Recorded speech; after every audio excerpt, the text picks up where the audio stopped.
biggest problem with buying or selling in Orlando right now isn't the market, it's the noise around the market. Everyone's got a prediction, a headline, a fear, or a theory, and almost none of it survives contact with reality. So today we're cutting through all of it, every rumor, every TikTok expert, every recycled hot take, and giving you the version that actually matters, the truth. No spin, no hype, just reality.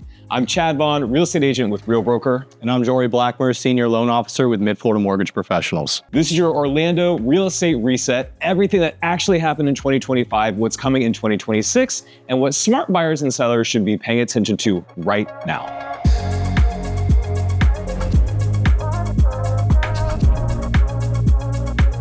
Let's start with the real truth about where the Orlando market stands right now. Not Florida as a whole, not the national narrative, but our market. Orlando is sitting at just under 6 months of inventory, which is basically the definition of a balanced market. Now, price-wise, we've been hovering at about the same price. No wild swings, no spikes, no drop-offs, just steady, predictable, healthy pricing. And on the lending side, rates spent most of 2025 in the mid to high sixes. Every major forecast, MBA, Fannie Mae, NAR, is pointing to that same range for 2026. So instead of chasing the perfect rate, the real question becomes, what payment works for your life right now? And the demand behind our market is still incredibly strong. Orlando added about 31,000 new private sector jobs across multiple industries, and that has kept a stable market. Now, when people look back in 2025, they say that the market slowed down, but what really happened was more of a reset. So it was the first normal market that we've had in years. Days on market stretched, price reductions became much more common, and buyers finally got some breathing. And affordability was the pressure point. Insurance went up, property tax assessments went up, rates stayed in the sixes. So even though prices weren't climbing, the monthly payment for a lot of people had increased. Sellers had to get serious again. You couldn't come to the market with unrealistic pricing, messy homes, or a test the market strategy. Sellers needed an actual plan. But demand didn't disappear, and 2025 didn't break the market, it recalibrated it.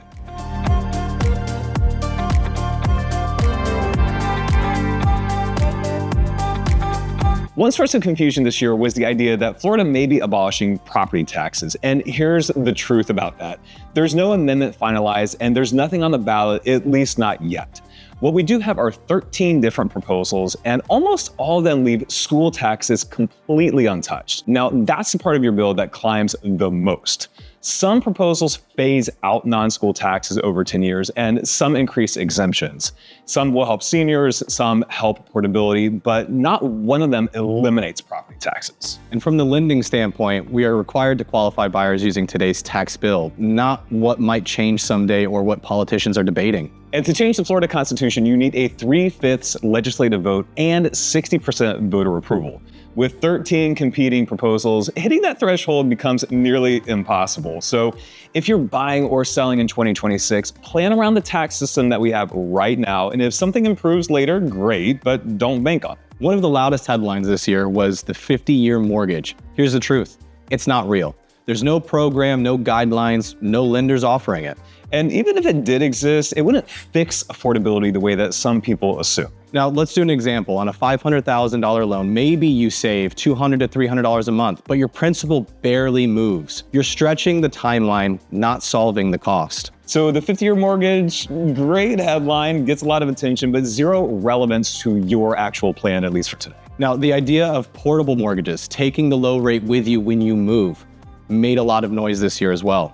Countries like Canada and the UK have them, but their mortgage systems are entirely different. For portability to happen here, we need to overhaul how loans are serviced, securitized, paid off, and transferred between properties. So could it be explored someday? Sure, but will it impact anyone's move in 2026? Not a chance.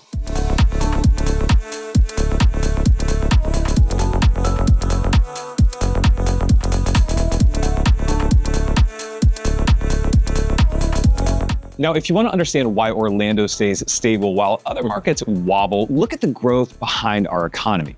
We added over 31,000 private sector jobs, and not all in tourism.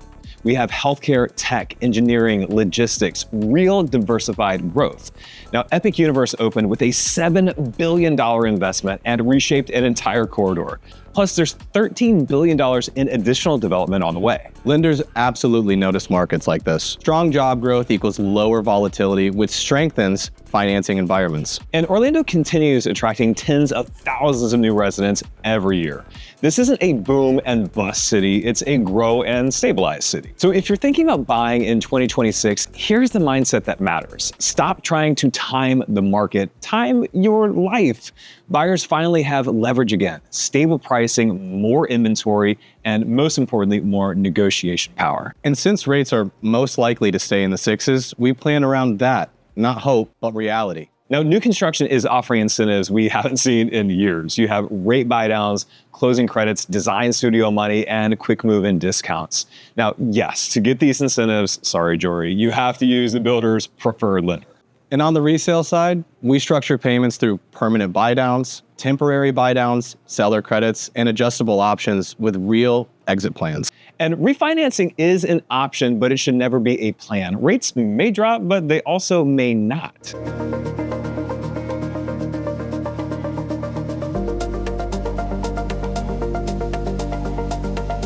Now, for sellers, 2026 is all about strategy. Buyers have choices again. Days on market are longer, price reductions are more and more common. Condition of the home and pricing really matter.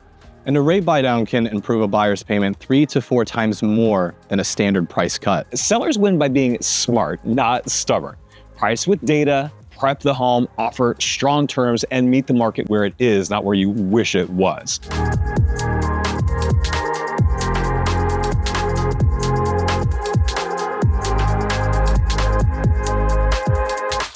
All right, thanks so much for watching. We are Chad and Jory, your Orlando real estate partners. And if you're planning to buy, sell, or invest in real estate here in the Orlando market, reach out to either one of us. We'd love to help you make that happen. Or if you're ready to keep this going, pick one of these videos to watch right now.